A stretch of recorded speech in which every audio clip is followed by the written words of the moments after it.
지역 일꾼으로 나오신 분들, 마음은 지금 이 시간 시내 다니시면서 유권자들 만나서 명함도 좀 돌리고 싶은 마음 간절하시겠지만 한 사람이라도 더 만나는 것이 후보자에게는 유익이 되기 때문에 그동안 지쳐있고 힘들어 하실 텐데 이 시간 1시간 정도 하나님께 몸 맡기시고 또 마음도 맡기시고 예배 드리시고, 해오름 교회 점심밥이 꽤 맛있거든요. 꼭 드시고 힘을 냈으면 좋겠습니다. 자, 5월 가정의 달에 마지막으로 드리는 주일 예배인데, 지난 한 달 동안 그 고넬료의 경건한 신앙에 대한 이야기를 5월 한 달 동안 했습니다. 고넬료는 애들 아빠잖아요. 한 여인의 남편이기도 하고, 또한 부하들을 거느리고 있는 지휘관이기도 했고, 하인들을 데리고 사는 주인도 되고 그랬습니다. 그러니까 아빠나 남편이나 지휘관이나 주인에게 있는 선한 영향이 인플루 한다 그랬잖아요. 모든 식구들과 부하와 신하들에게까지 흘러 들어가서 그들에게 하나의 선한 영향력이 되어가지고 온 식구들이 다 예수님 믿고 세례받고 구원받은 이야기. 한 사람의 경건성이, 한 사람의 올바른 건강한 신앙이 모든 온 가족들에게 하나의 선한 영향이 되어서 온 식구들이 다 예수님 믿는 복을 받게 되었으니까. 그리고 이제 고넬료의 삶을 계속해서 이렇게 추적을 해보면 가이사랴 땅에서의 파견 근무를 끝내고 로마로 돌아갑니다. 본국으로 돌아가서 로마 땅에서 복음 전하는 전도자가 돼요.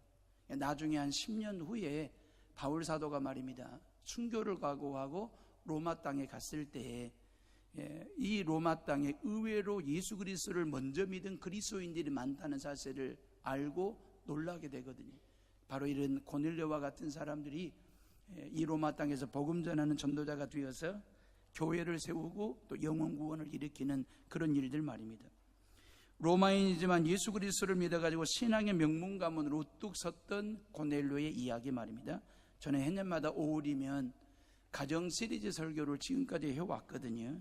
근데 5월 달에 가정 시리즈 설교를 하는 이유는 딴 게 아니고 저나 여러분 모두가 다 신앙의 명문 가문을 이루었으면 좋겠다라고 하는 그런 바람으로 설교를 해왔고요.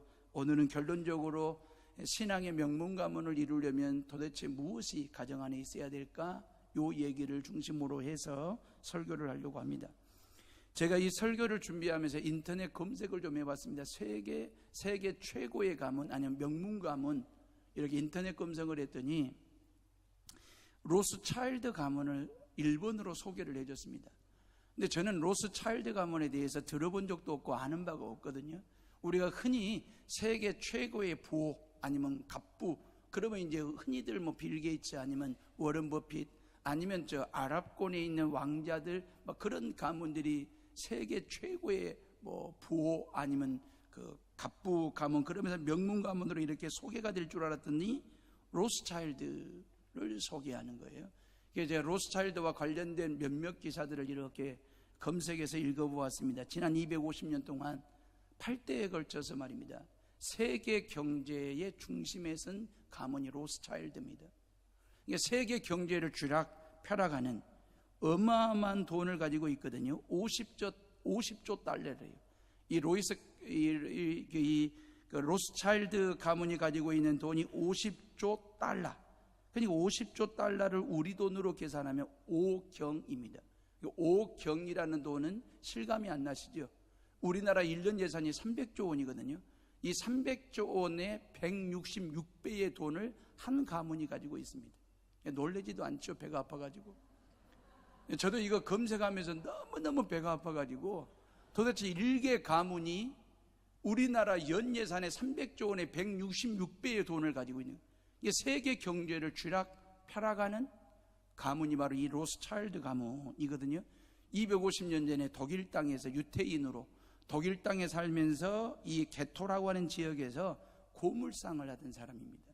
동전 장사를 하던 사람이 지금 250년 후 지금은 세계 경제를 쥐락펴락하는 최고의 부호 가문이 되었습니다. 미국의 최고의 가문은 케네디 가문이라고 소개를 해주더라고요. 영국은 러셀 가문입니다. 인도는 우리가 잘 아는 깐디 가문이 최고의 명문 가문 그러거든요. 그러면 케네디나 이러한 러셀 가문은 글자 그대로 정치라고 하는 DNA를 가지고 있는 그런 가문이에요. 정치라고 하는 DNA가 흘러서 세상에 흘려보낸 가문이 케네디와 러셀 가문이고요. 로스차일드는요, 경제라고 하는 돈이라고 하는 DNA가 흐르고 있는, 세상을 향하여 이 돈이라는 DNA를 흘려보내는 가문이 바로 로스차일드 가문입니다. 인도의 간디는요, 정치인이기는 하나 그는 사상가죠. 정신세계를 지배했던 간디 말입니다. 이러한 DNA가 가문 안에 흘렀고 그게 세상으로 흘려보내다 보니까 세상은 그들을 최고의 명문 가문이라고 그렇게 이야기를 하는 것입니다. 그런데 이런 가문들이 따라올 수 없는, 견줄 수 없는 또 하나의 가문이 있습니다. 그것은 42대에 걸쳐서 한 4,000년 동안 이어온 가문입니다. 바로 예수 가문입니다. 아브라함부터 시작해서 예수님 때까지 42대에 걸쳐 4,000년 동안 하나님 아버지를 모시고 사는 믿음의 가문, 이 믿음의 명맥을 이어오는 가문이 바로 예수 가문. 저와 여러분들도 그 예수 가문의 한 일원이 된 거고요. 우리 속에 예수라고 하는 DNA가 흐르고 있습니다. 우리 모두에게 바로 지저스 제2형, 말은 영적 혈액형 지저스 제2형이라는 혈액형이 흐르고 있는 저와 여러분들은 바로 예수 공동체, 예수 가문 안에 속한 예수의 식구들이 되었으니까 우리가 얼마나 귀한 명문 가문의 삶을 살고 있는지 알 수 있는 대목 말입니다. 예수 가문에는 구원이라고 하는 DNA가 흐르고 있어요. 이 구원이라는 DNA를 지난 수천 년 동안 세상과 모든 세대에 흘려보내게 됐고, 지난 수천 년 동안 그 수를 헤아릴 수 없는 사람들이 구원이라고 하는 DNA를 받고 예수 가문의 한 사람이 되어가지고 믿음 생활을 하고 있는 거거든요.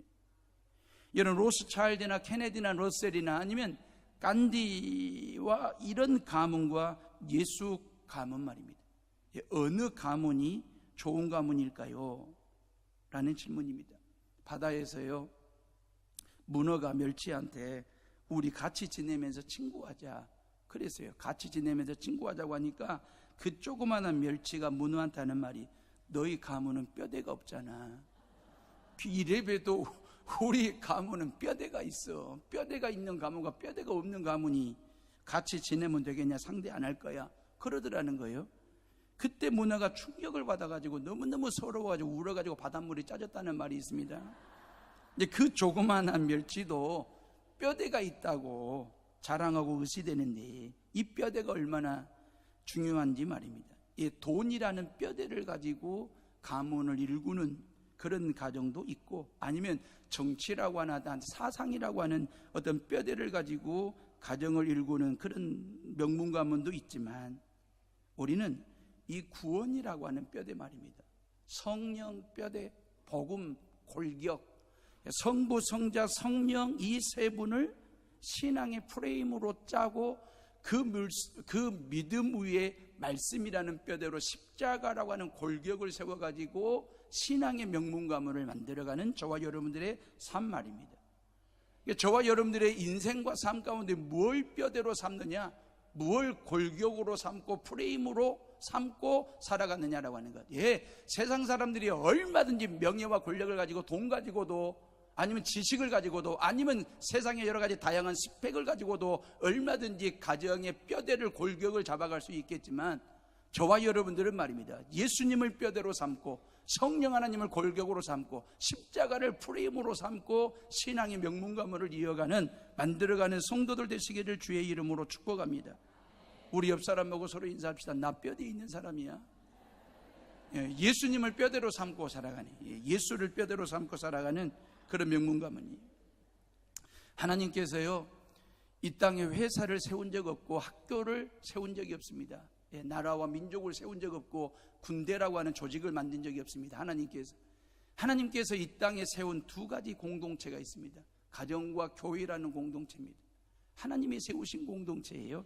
그러면서 하나님께서 이 가정을 통해서, 이 가정이라는 공간에서 가장 소중한 가치들을 배우고 경험할 수 있도록 하려고 부모님을 만들어 주시고 가정이라고 하는 공동체를 만들어 주셨어요. 하나님은 교회라는 공동체를 통해서 성부 하나님의 창조와 성자 예수님의 구원과 성령 하나님의 인도하심과 동행하심을 배우고 믿도록 하기 위해서 교회 공동체를 세우셨어요. 그러니까 세상에 든든한 버팀목으로 교회를 세워주시고 인간의 단단한 디딤돌 되도록 하기 위해서 가정을 세워주신 분이 하나님이세요.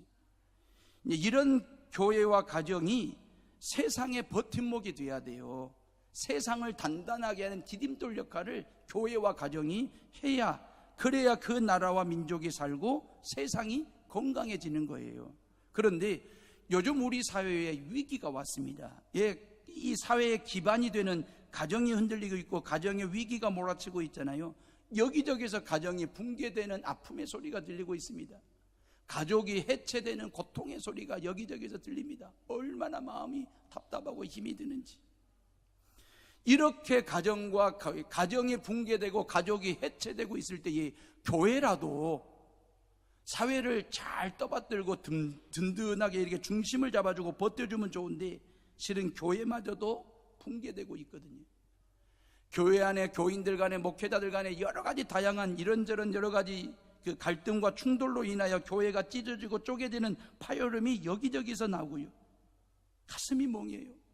그런 교회를 내려다보시는 하나님 아버지의 속이 얼마나 힘이 드실까라는 생각 말입니다. 신앙 공동체가 중환병치레를 지금 하고 있는 거거든요.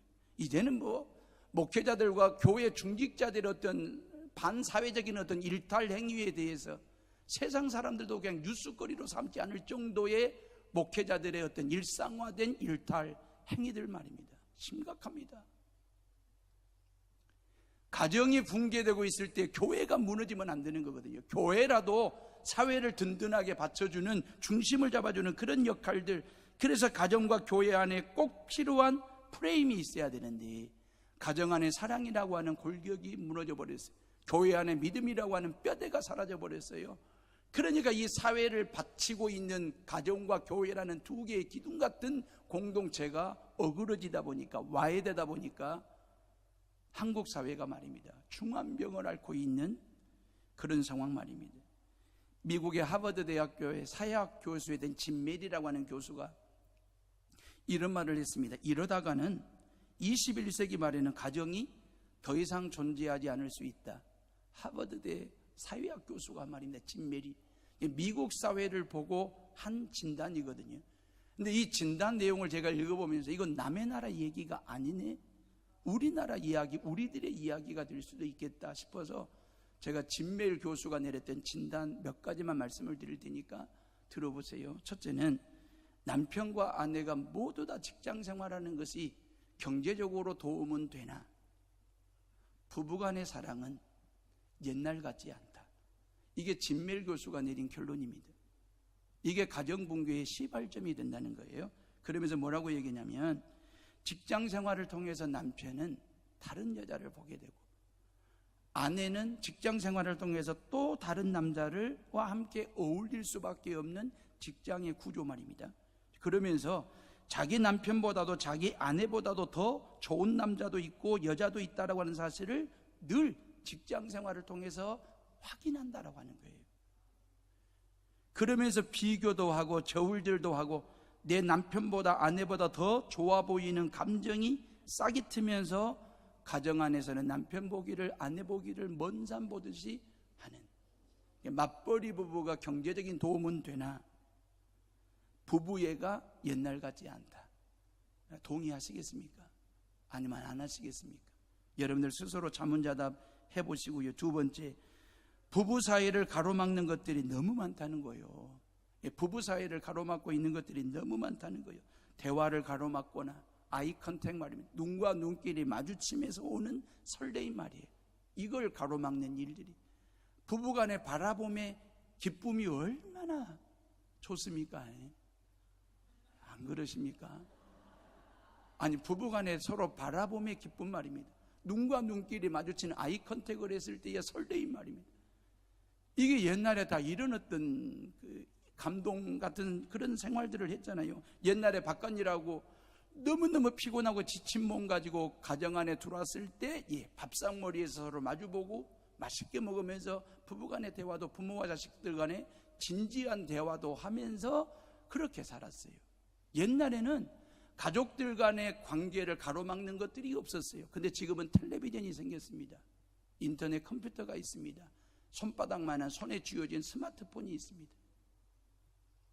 텔레비전 보는 것이 아내 보는 것보다 훨씬 재밌는 거예요. 그리고 오로지 아이 컨택을 뭘로 하냐면 스마트폰에 몰입하고 집중하는 것입니다. 손바닥에 올려진, 그래서 모든 식구들이 식탁에 둘러앉기는 앉아요. 밥을 먹기는 해요. 밥 먹고 난 후에 다들 각자 자기 방으로 뿔뿔이 흩어져 가지고 자기에게 주어진 공간 안에서 스마트폰과의 모든 아이 컨택을 하는 거예요. 그러니까 바라봄의 어떤 그 기쁨과 눈과 눈길이 마주치는 설레임에 대한 기대감이 없는 거예요. 죄송한 얘기지만 요즘 젊은 사람들 말이에요. 가족 없이는 살아도 스마트폰 없이는 못 살겠다는 거예요. 부모님들 서운하시지요? 섭섭하시지요? 이게 사회입니다. 이게 지금의 가정의 모습입니다. 얼마나 가족 간에 삭막해지는지. 왜? 가로막는 게 너무 많아요. 기계가 가로막고 있고 영상물들이 가로막아요. 서로 못 보게, 서로 대화를 못 하도록. 세 번째, 희노애락의 가족관계가 파괴되고 있다는 게 이 진멜 교수가 하는 말입니다. 옛날에 애들은 다 집에서 났어요. 그리고 어르신들, 부모님들 병들면 다 집에서 수발했어요.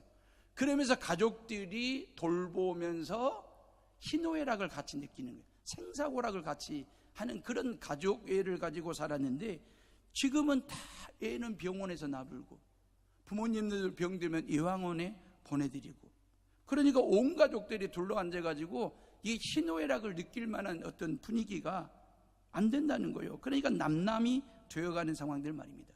진멜 교수가 했던 네 번째 이야기입니다. 피임약의 발명입니다.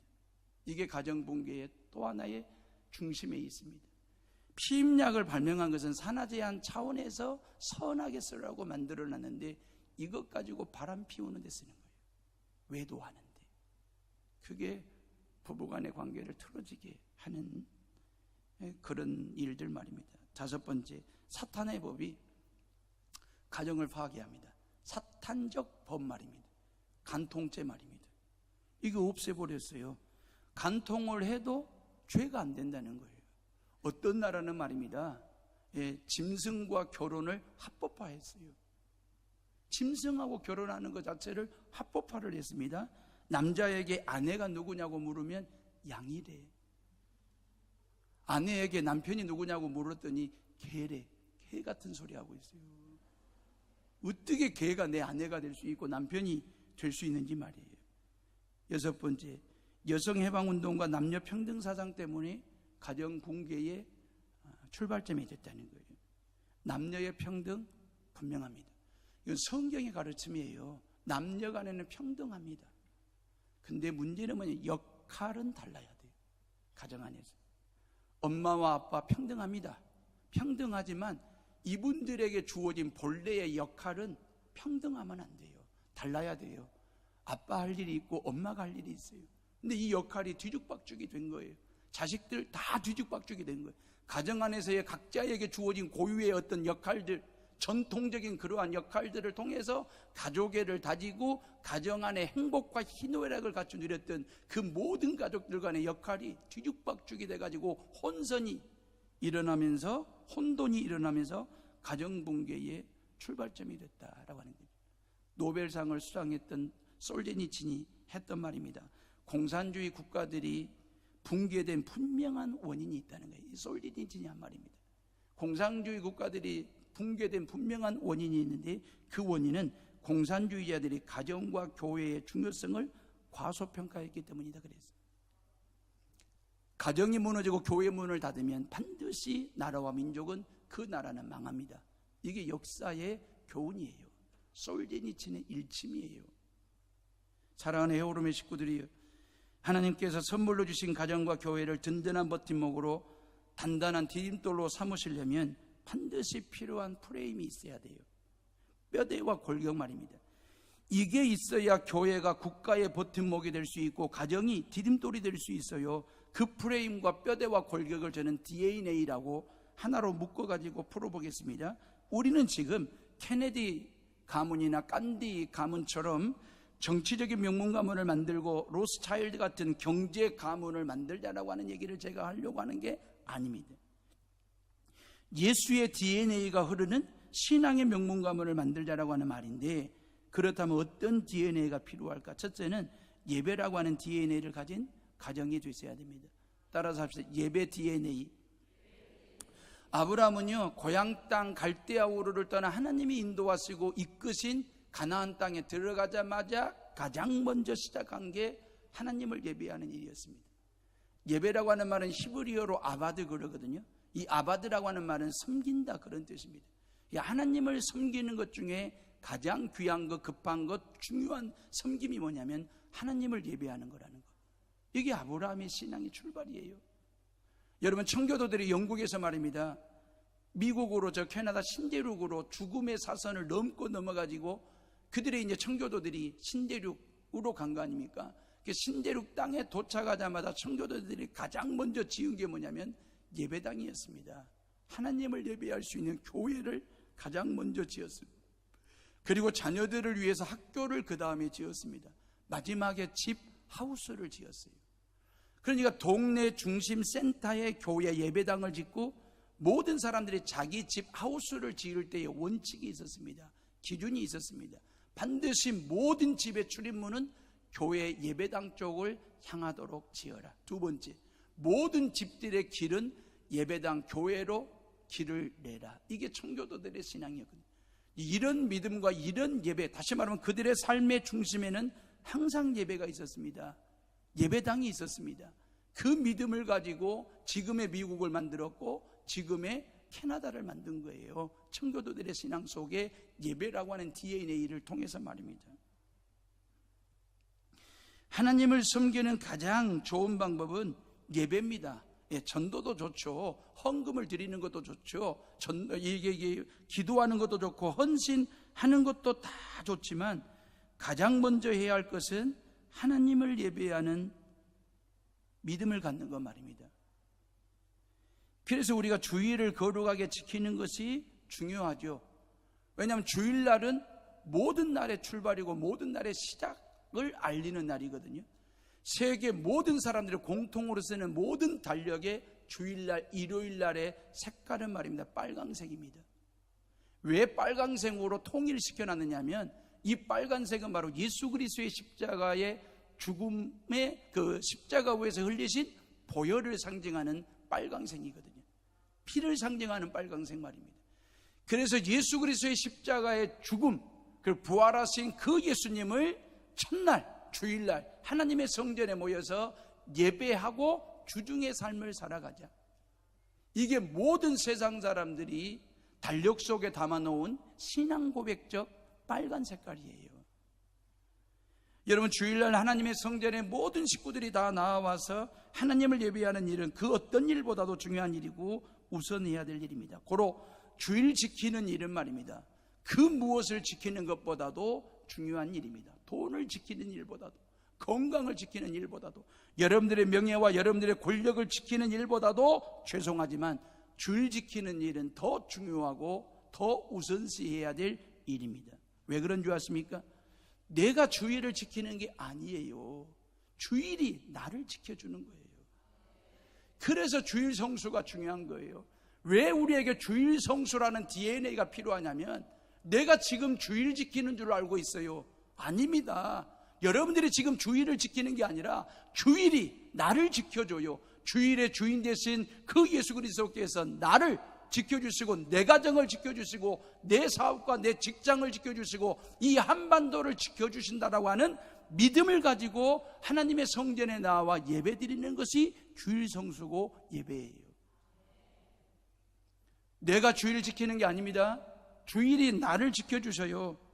그래서 우리에게는 주일 성수 DNA가 있어야 되고, 그리고 예배라고 하는 DNA가 있어야 신앙의 명문 가문을 만들어가는 거예요.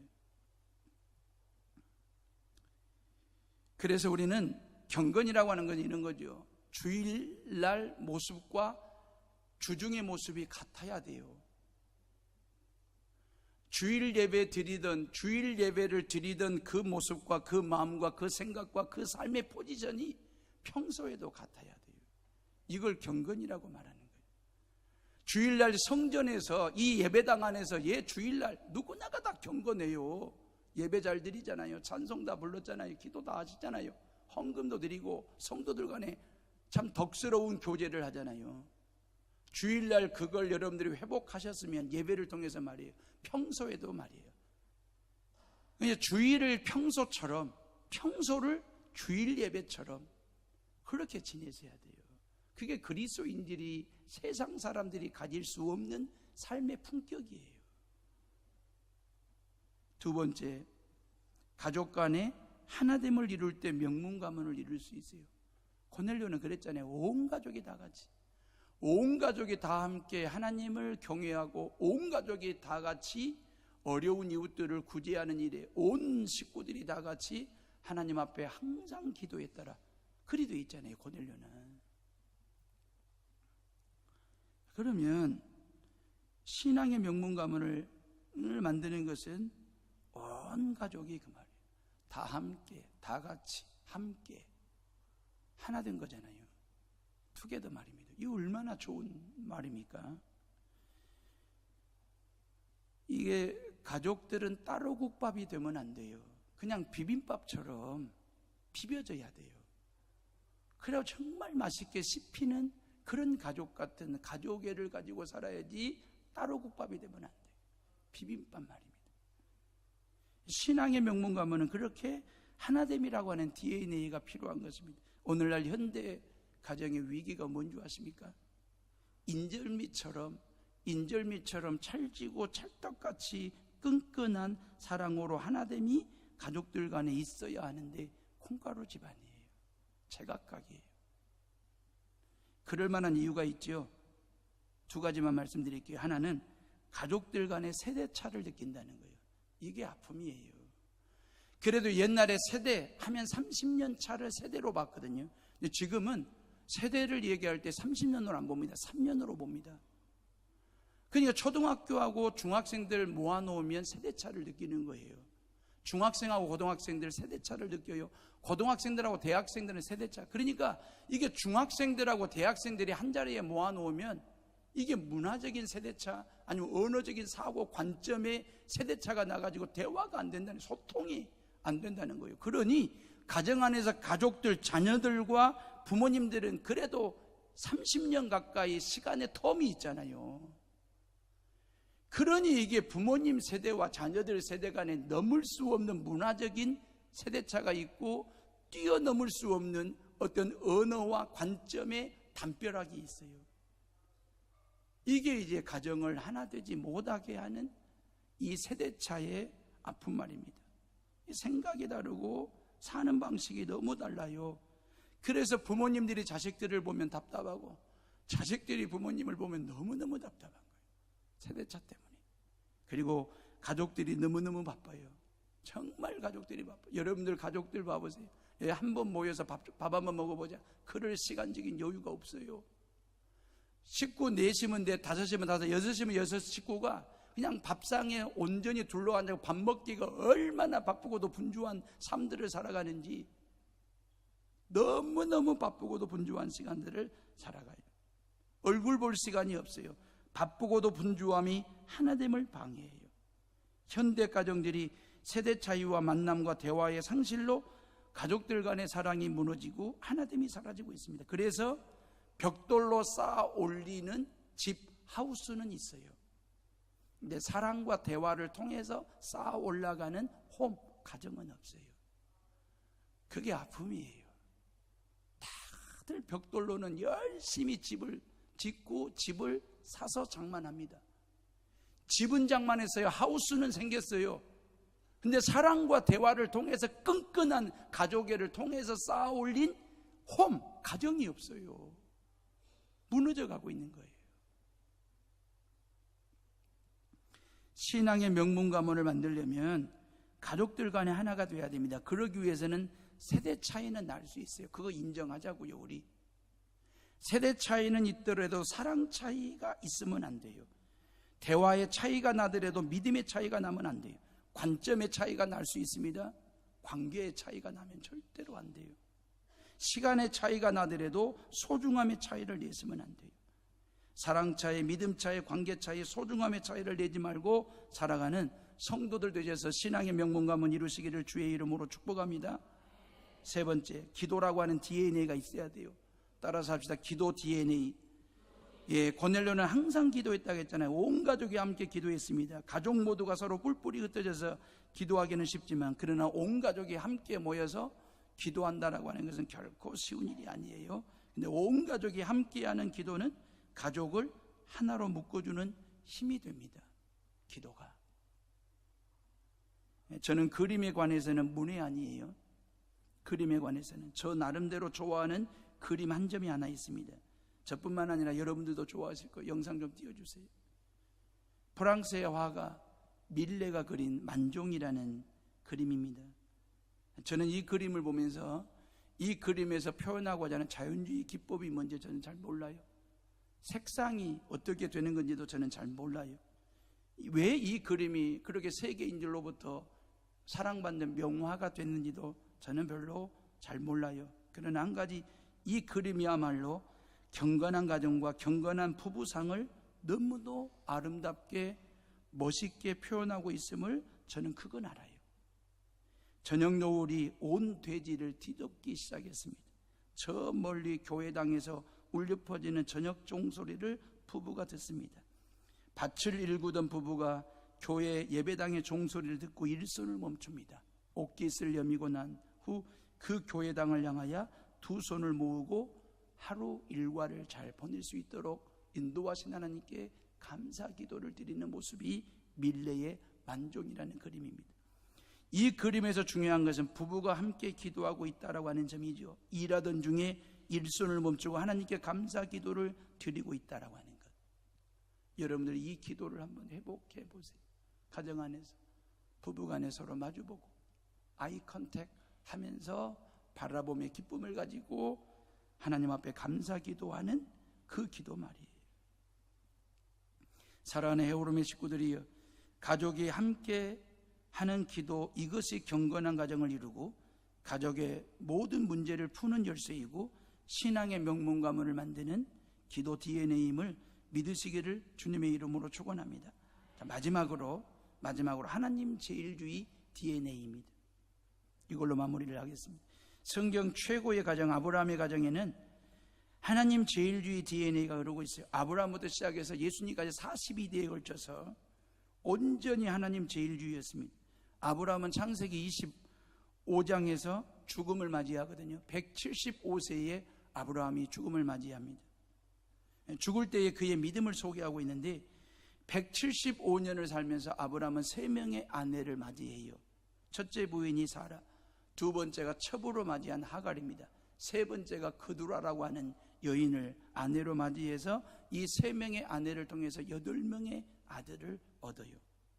사라는 아브라함의 나이 100세 때 아들 이삭을 낳았죠. 딱 하나만 낳았습니다. 하갈이라고 하는 이 사라의 몸종이거든요. 주인의 몸종이었던 젊은 여종 하갈을 통해서 아브라함 나이 86세 때에 아들 하나를 얻는데 그 아들이 이스마엘입니다.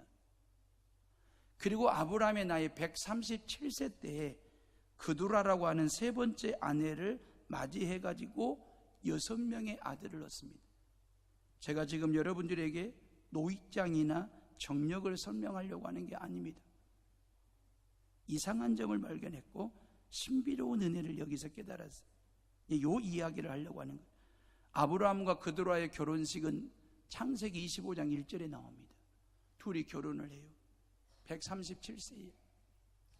그리고 창세기 25장 2절에 아브라함과 그두라 사이에 낳은 6명의 아들들 이름이 나와요.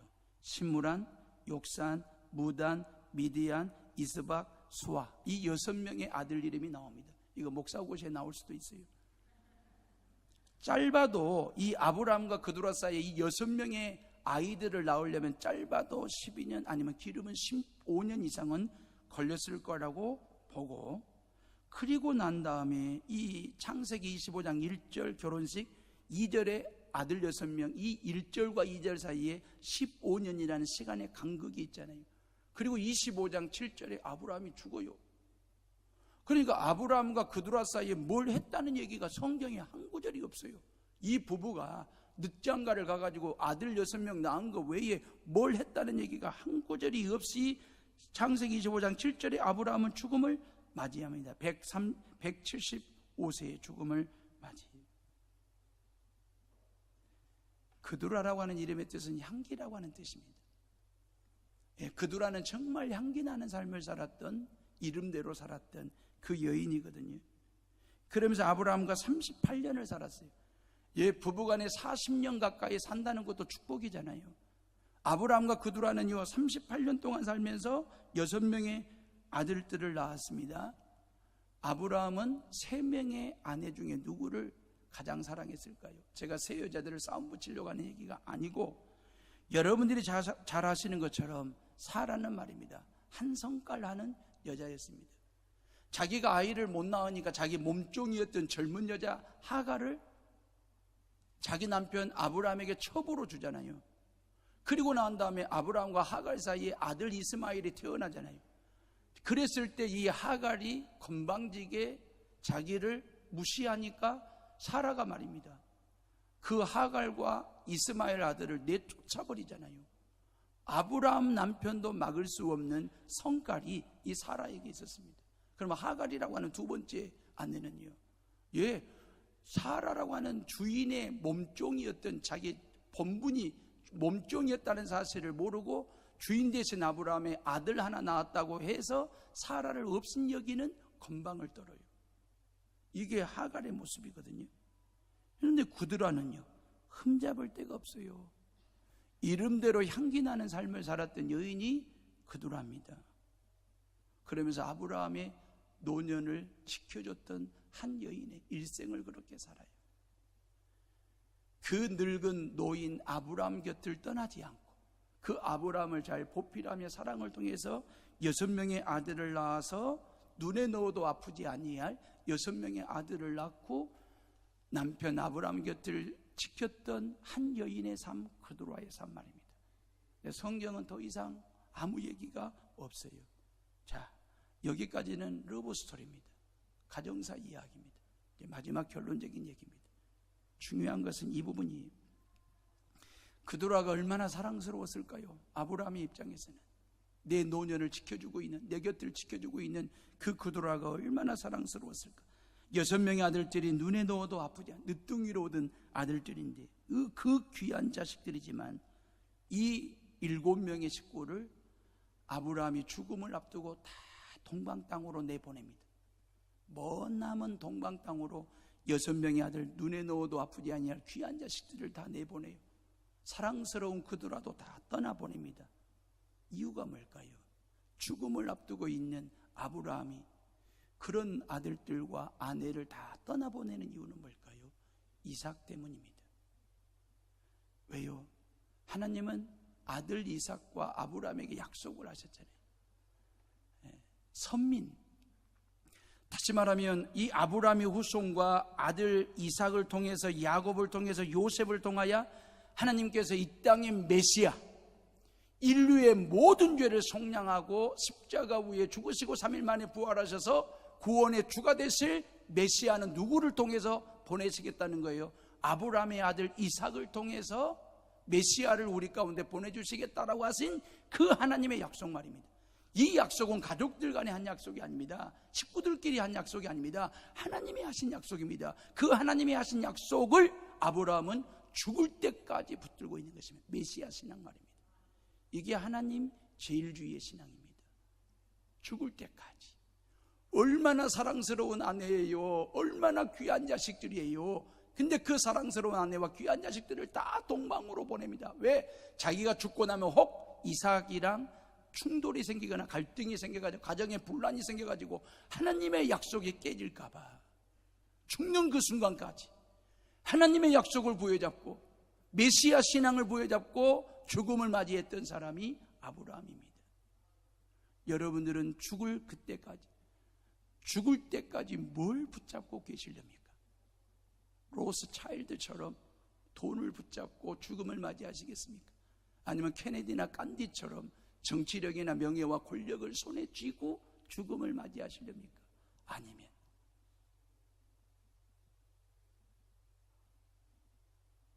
여러분들은 죽을 때 뭘 붙잡고 그리고 뭘 자식들에게 물려주고 죽으실랍니까? 하나님의 약속을 손에 부여잡으시기를 바랍니다. 그 하나님의 약속이 성경입니다. 구약, 옛 약속, 신약, 새로운 약속입니다. 주님의 십자가를 단단히 붙잡고 죽을 때까지 이거 놓지 말고 여러분들 아들, 딸, 며느리, 사위들, 손주들에게 이걸 물려주고 그래서 여러분들의 가문이 신앙의 명문 가문으로 쓸 수 있도록 말입니다. 여러분들의 가정의 뼈대를 뭘로 잡으시렵니까? 돈으로 잡으시렵니까? 세상의 권력과 명예와 지식과 사회적인 스펙으로 여러분들의 가정의 뼈대를 삼고 골격을 삼고 프레임을 짜시려고 하십니까?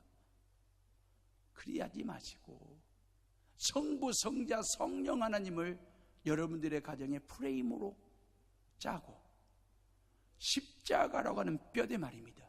복음이라고 하는 이 골격을 부여잡고 죽는 그 순간까지 신앙의 길을 뚜벅뚜벅 걸으시면서 여러분들의 아들, 딸, 며느리, 사위들, 손주들에게 신앙의 맥을 이어주는 신앙의 명문 가문을 세워가는 헤오름의 식구들, 이 땅의 모든 크리스찬들이 다 되시기를 주의 이름으로 축복합니다. 기도하겠습니다.